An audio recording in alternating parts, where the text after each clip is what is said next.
and we'd start watching some games. And I didn't have cable TV at that time. And I kept saying to myself, who is this bald-headed crazy guy announcing these games? And what is ESPN? I've never, ever heard of this before.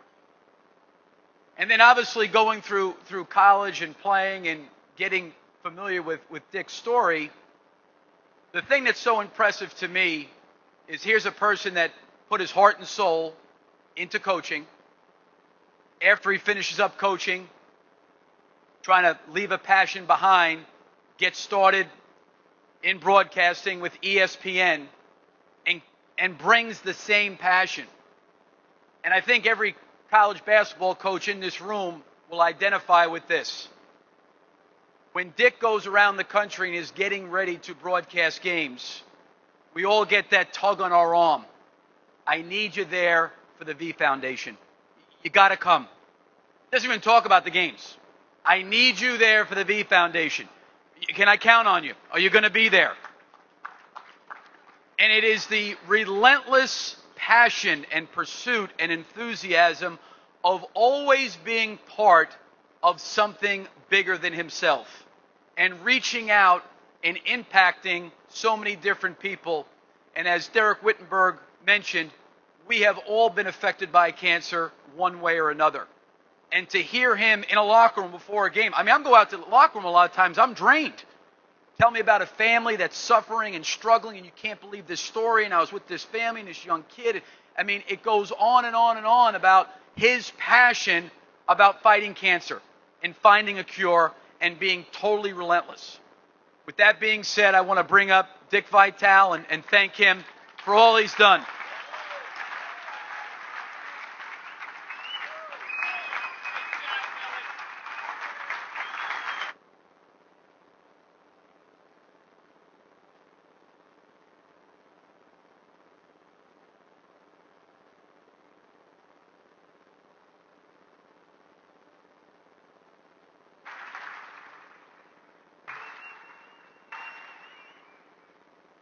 Thank you. Wow. First of all, before I get started, Billy, I heard you said about the fact that you didn't have cable in those days. I know one thing, man. What the Gators are paying you now, you own the cable company. Are you kidding me? I mean, this guy's heading to the Hall of Fame, but he never forgot where he came from. And your wife, Christine, and you are special, special people for the Vitales. Thank you so much, Billy. First of all, Dan Schumann, I want to be an agent, man. Norby Williamson of ESPN, one of our big executives, is in the house. You always were tough with me, Norby, when it came to a contract, man. Norby would always say, Dickie V, you love the game, man. You do it for nothing. I said, Norby, give me some cash, man. I need some cash. But Norby, I can tell you and Jay Levy, I would like to come back and be the agent for Dan Schumann. Dan Schumann has a voice so smooth. I had to teach him a lesson, though. First time he worked with me, I will never forget it. I'm watching him going around, and he's asking everybody and every player all this information. He's writing all this stuff down. Now we're getting ready to go on ESPN. I looked at him. I said, Dan, let's get one thing straight. You're going to simply say, hi, everybody. I'm Dan Schumann with Dick Vitale. And then shut up. Don't say another word. My guy. I love him. Before I get started, though, on a serious note, I got a call the other day, and it just broke my heart. Broke my heart. I started at ESPN in 1979, and Billy, you're right. When they called me up and they said, ESPN, we want to hire you after I got fired on November 8th, 1979 by the Pistons. I got the Ziggy. All of a sudden, Scotty Connell called me and said, Dick, I heard you speak one time, and I want to give you an opportunity to work on TV. I said, TV? I said, ESPN? Sounds like a disease. What the hell is ESPN? Well, turned out it was a disease. I've been there for 34 years, and I've had such a great family with the people like Norby and all the people there. But I want to simply, all of us, to take a moment of silence for a guy I worked with at ESPN. He lost his life 48 hours ago. He worked right to the end. Worked last week, Bill Self told me. He did a game with the Kansas City Royals for years. A terrific guy. He used to always sit with me when I started in '83. When he started, I guess it was '83 at the time for him. And we would do games and go to lunch. And instead of talking about all the teams, he would say to me, Dick, because I was thinking of going back coaching in college, don't do it, Dick. Dick, you connect. There's something about you. You got personality, Dick. You can make a lot of money in this business. Dick, you can have a better life. And he kept telling me, and I didn't know what the heck he's talking about. Connect and communicate, all this. I was getting the urge. I want to get back in a locker room, man. Motivate, inspire, get players to play and recruit. Well, I'm so thankful that I sort of listened to him. But if we could take a moment of silence for a great guy, I'm sure you knew him, Norby, Fred White, who just lost his life to lymphoma.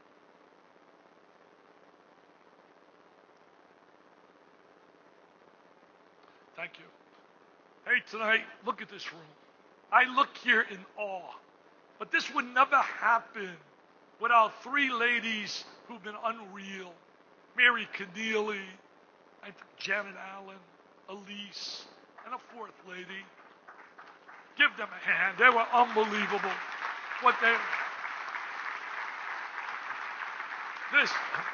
This is no chicken dinner, my friends. This is special. Special. And I thank the fourth lady involved, my wife. We will celebrate our 43rd anniversary next week. I have flat out overachieved in marriage. My buddies are in the house. It sounds like an Italian construction company, Fratellos and Arabatos and Laranegas and Vitalis, and the beat goes on, Vitinos, the Calaperis. Well, let me tell you, my beautiful bride, a writer asked me this morning, Chris Anderson, he's been with me all day. He said, how did you meet your wife? I said, you know what? I want to share that. I'm going to share it with you people. I went into this club one night, and I meet with all these coaches. Richie Adubato, the Fratellos, we're all high school coaches. Chasing a dream, a ball, a dream. Wanting to get to the next level, to be a college coach. And we would gather and share information about our high school teams. And all of a sudden, this lady walked in. Oh, my God.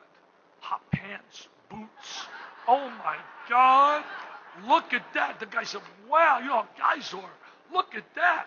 I said, you got no shot, man. That's mine. Don't even think about it. And Richie and I went over, real cool, asked her to dance. And she said, no. Well, the loneliest feeling is to walk back to a bunch of guys. And they're looking at you, and they're ragging on you, and they're teasing you. And I got the fire in me. Billy Donovan, you would have been proud. Jim, you would have been proud of me. I said, I'm going back again to show the recruiter I am. And I went back again. She shot me down again. The third time, true story, and Richie and I could tell you. I said, guys, I'm fed up, man. Put money on the table. I'm not a betting man. But put money, I will guarantee the third time, there'll be no curveball, fastball, and a knuckleball for a strikeout. I will get her on the dance floor. Well, I go back the third time. I said, look, I want nothing. All I want is a dance. My buddies have bet me I can't get a dance. I will give you the money that I win. Please dance with me. Well, she danced, man, and we've been dancing every day since 43 years.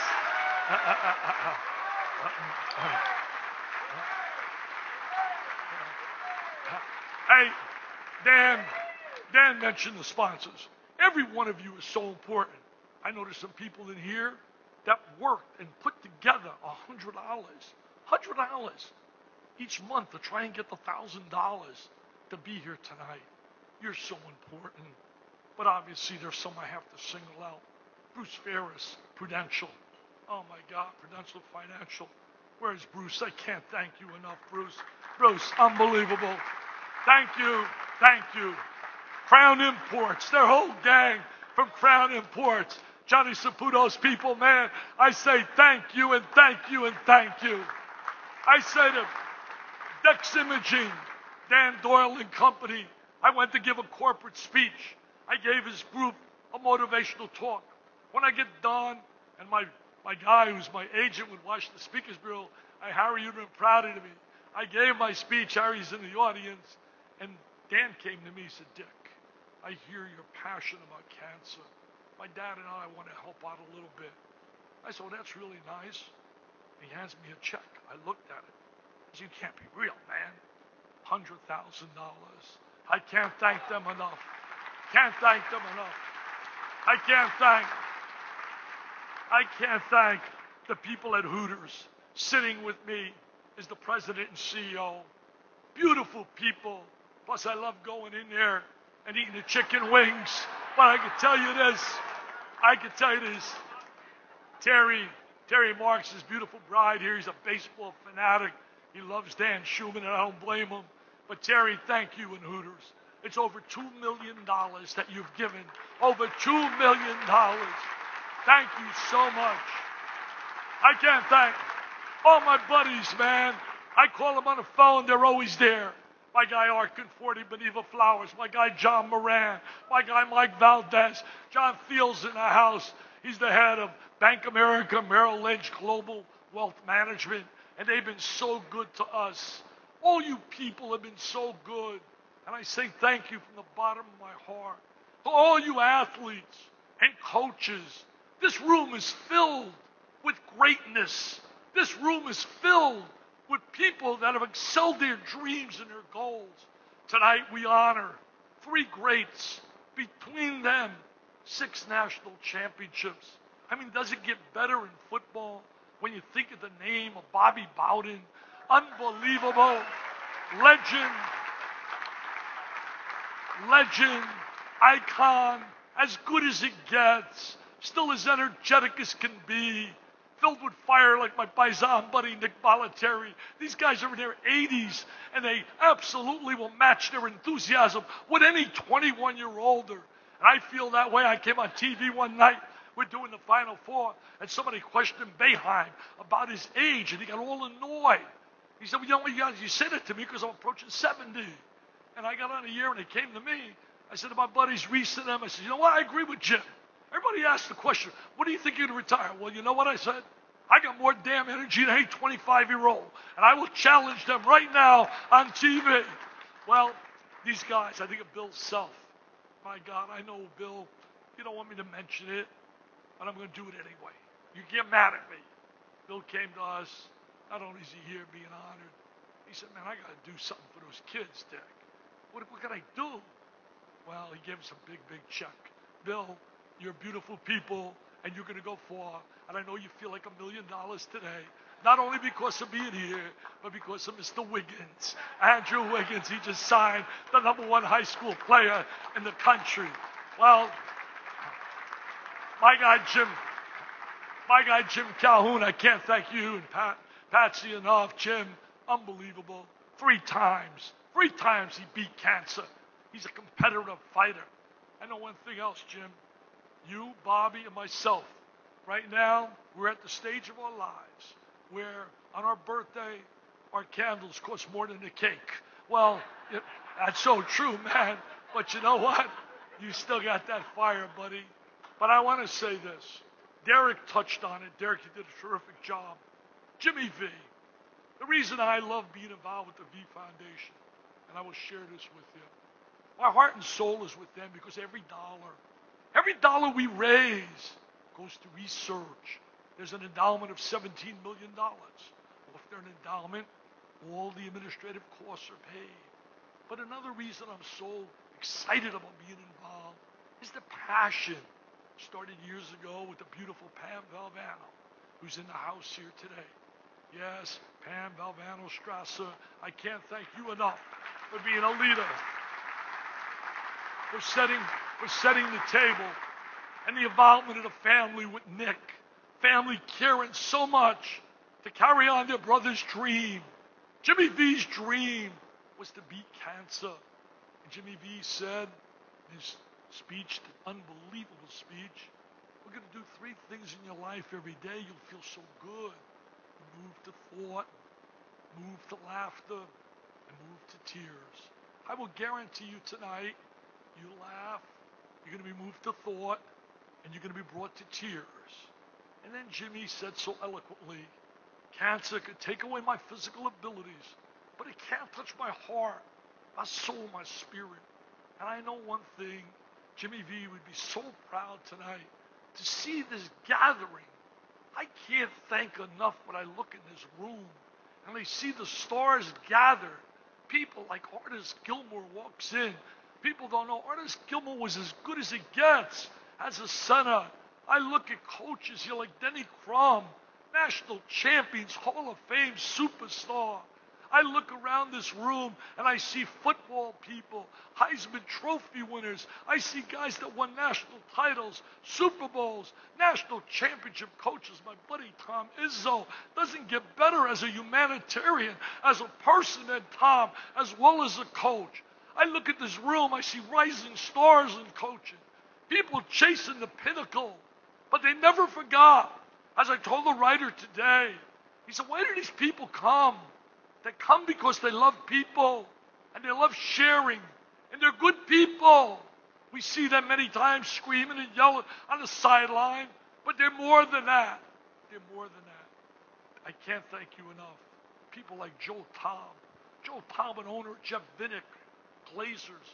Jeff Vinnick, the owner of the Lightning, so unbelievably generous. I think of Joe Tom, my God, the former owner of the Nets, comes down here with 12 people, brings down a man that I wouldn't be anywhere in my life if he didn't step forward for me, and I will never forget that. Howard Garfinkel, 5-star fame. Howard got me my first interview for a job on a collegiate level. He doesn't beg and plead with Rutgers. I have no chance. I'm an administrator on a junior high level. And Howard, I can't thank you enough, my friend. And you belong in the Hall of Fame for your contributions to the game. Well, the Glazers from the Tampa Bay Bucks. I can't thank the Glazer family enough. And then the star of stars. Tonight, we have stars in this room. My heart goes out to any mom and dad that has to watch their child battle that dreaded disease. Tonight, I introduce to you why we're all here. I want you to give a big ovation. Talk about courage. I know a Billy Donovan. I know a Steve Alford. I know coaches out here tonight, Mark Gottfried, and a bunch of coaches that are gathered, would give anything to coach players that had the courage and the heart and the toughness of the team I'm going to introduce now. Champions in the game of life. We will start my first one. I'd like to talk about a young lady, her dad and mommy here, the Belchers. Charlie works up in Tampa. His daughter, how would you like this phone call, as Charlie shared with me? Think about this phone call. Christmas Eve. Getting ready to celebrate, but your girl has a little flu. She's sick. And you go to the doctors and they take tests. And on Christmas Eve, you get a phone call. Got the worst news in the world. Your girl Lindsay has a very rare form of, it's called leukemia, a very rare form of leukemia. Lindsay's not with us tonight because Lindsay is in remission. And tonight, Lindsay, as a young 12-year-old middle school girl, is at a dance asked by a boy. How beautiful. Charlie. So happy to hear about Lindsay. A gentleman, a girl I'm going to talk about, came to me, and I shared this at the press conference today, and I got really emotional. And I hope and pray I don't get emotional here again. My wife said, please don't cry. You cried enough today. Well, think about this, people. You know, everybody knows their own situation financially. I don't want you to give money if money's tough for you. Oh, my God, if you have the opportunity, these kids, this could be you, as Derek said earlier, any of us. And maybe I'm selfish. I got 5 beautiful grandkids in this room, 7 to 11. And we were blessed so far that they've been okay. That could change tomorrow, and no one knows except the man upstairs. Well, a gentleman came to see me, and he said, at the Broken Egg, he bought a book. Everything I sell there goes. At the Broken Egg I sell goes toward the millions we raise. I don't make a dime. And I signed the book, and I said, thank you for helping. He said, no, thank you for helping. I said, me helping? Why am I helping? He said, you've helped me. My daughter is going to be at your event tomorrow, and I'm Mr. Kozlowski. My daughter, when she was 2.5 years of age, all of a sudden she was a happy-go-lucky little girl, running and playing. And one day, she couldn't walk. And we were in a state of panic. And we went to the doctor, and the doctor said, give a bunch of tests. And then he said, I heard 4 words. I know Jimmy Calhoun will tell you he's heard 3 words. Well, he said he heard 4 words that tore his heart out. Your girl has cancer. And he was crushed. The word cancer never, ever was on her mind. Leukemia. At age 5, she did her last chemo treatment. Today, she's 15 years of age. She is with us here tonight, and she is cancer-free. Erin Kizalewski. Erin, stand up, please.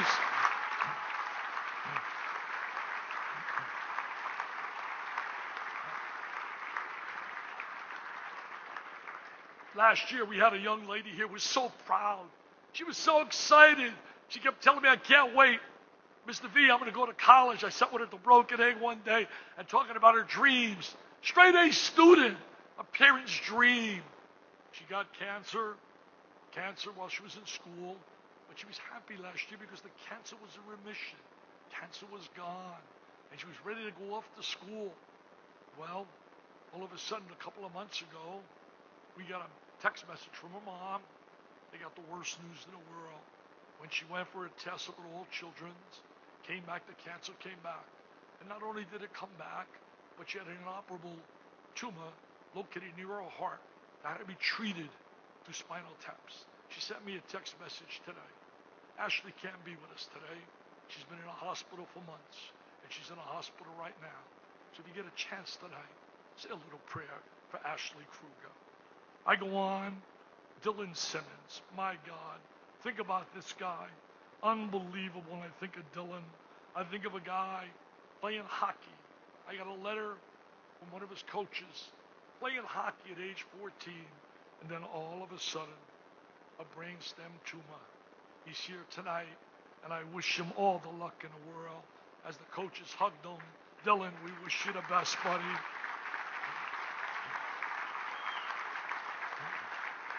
The next youngster, what a smile on his face. He walked in today with Bill Self and Jay Wright and all of us. What a smile. Tony Colton. Tony just came from the hospital. He's had treatments. His cancer is not in remission.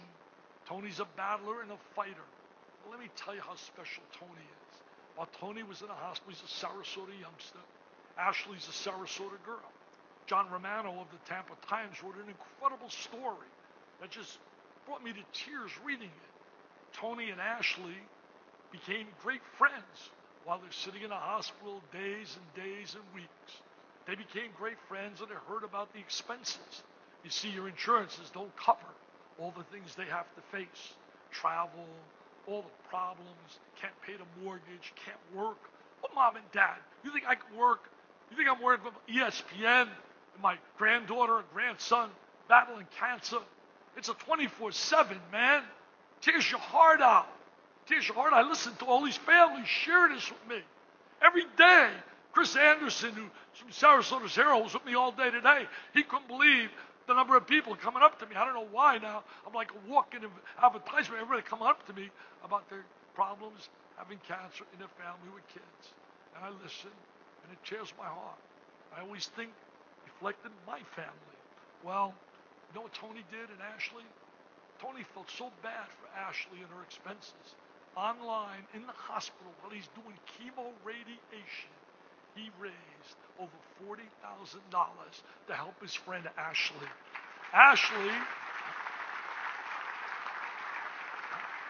Ashley has now reciprocated and is helping Tony. Tony has a rare kidney, I can't even say some of these things, clear cell sarcoma of the kidney. It's so rare that only 20 people a year in the United States get it. You keep fighting, Tony. You keep fighting and fighting and fighting. Eddie Livingston, Dad's in the house today, but Eddie's not with us here today. Eddie was going to be with us, going to be with us last year, but couldn't be here because he had to go and get surgery. He's had 3 surgeries so far. He's had 60 chemo treatments of radiation. He's 4 years of age. The dad is here, but Eddie had to be taken by his mom to Sloan Kettering for advanced treatment.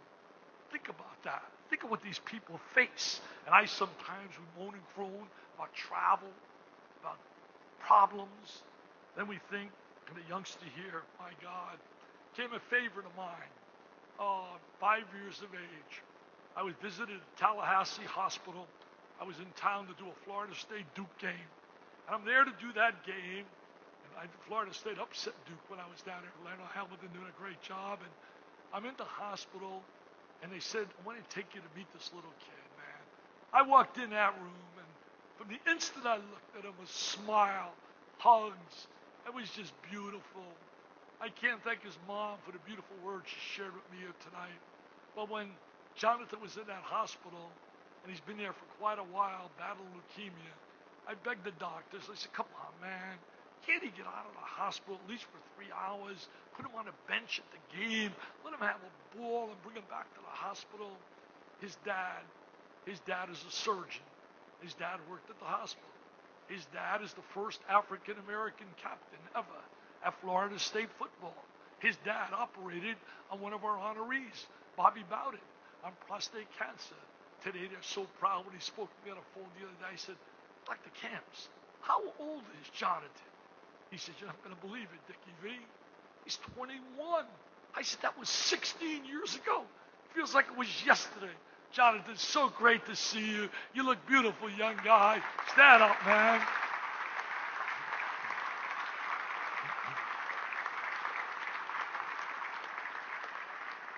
This fella, as personable as it can be, just a terrific guy, was an outstanding Little League player here in Sarasota. One day, a little headache became a tumor on the brain, and he had brain cancer. But he is cancer-free now. And what I never forget, I shared it last year. I'll share it again with you in case you weren't here. I shared the story how his mom came to me and said, cancer research works. Many of these kids are at all children's where they do a phenomenal job. Moffitt does a terrific job.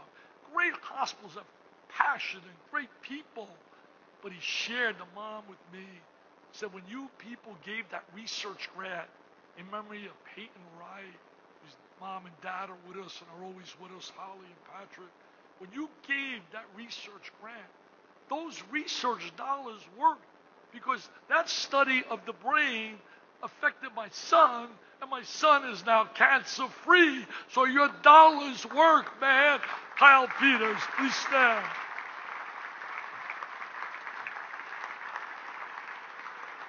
My buddy called me up, Reese Davis, and he said, Dickie V, I need you to call this family up.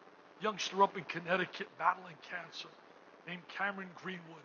Great athlete, young kid, terrific lacrosse player. My son-in-law, Chris, is a Dr. Sforzo, great hand surgeon here in town, but Chris loves lacrosse, played at Notre Dame. He'd love this kid. How would you like to coach this kid, Jim Calhoun? How would you like to coach him? Comes back from an unbelievable battle with Ewing sarcoma, diagnosed in 2010. Underwent surgery, 14 rounds of chemo. Unbelievable. You know what now? He doesn't have the quickness that he had. So what has he done? Instead of getting to the open field, he's become an outstanding, tough, tenacious goalie. Let's give a hand to Cameron Greenwood.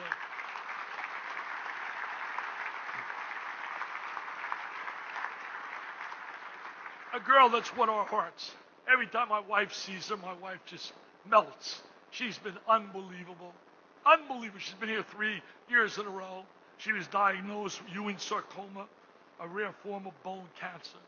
She beat that, and then all of a sudden got lung cancer. And she beat that, and she's as smiling and as beautiful as can be. And what she does to show she's totally a beautiful person, while she was in a hospital, she felt bad for all the other kids. So she made these bags of goodies, toys, fun, to give to other kids. And now she has that as part of her trademark, Tatum's Bag of Funds. Tatum, who looks like Shirley Temple's in the house, she's now cancer-free. Love you, Tatum. Stand up, Tatum Parker.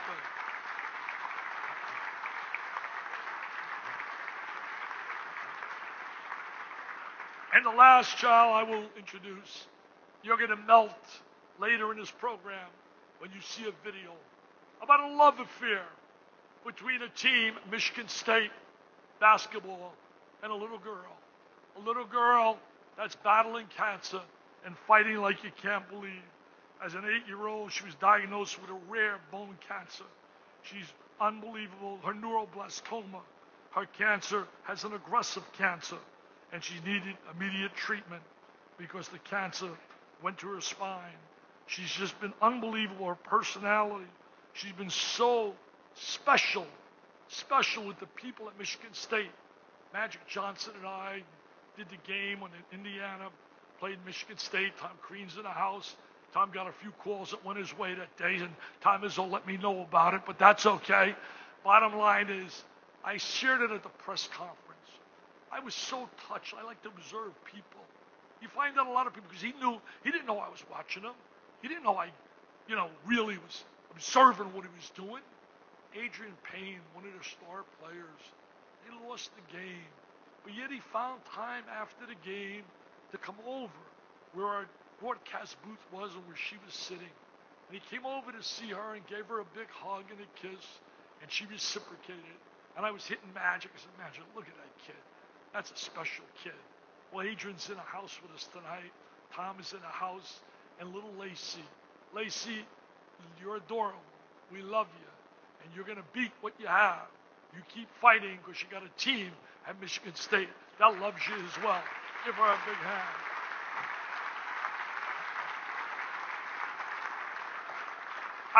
I close with you with this. Jimmy V said, don't give up. Don't ever give up. And we will not give up. We will fight the fight. My last breath, I will take. I will fight. I will beg. I will plead with anybody I know that has dollars available. There's no child should be doing chemo and radiation. I have a beautiful family. I would like my family to stand. My 2 daughters, Terry, Sherry, my sons-in-laws, Judge Thomas Krug, Dr. Swarzo, and my 5 grandkids, and my wife. We all stand.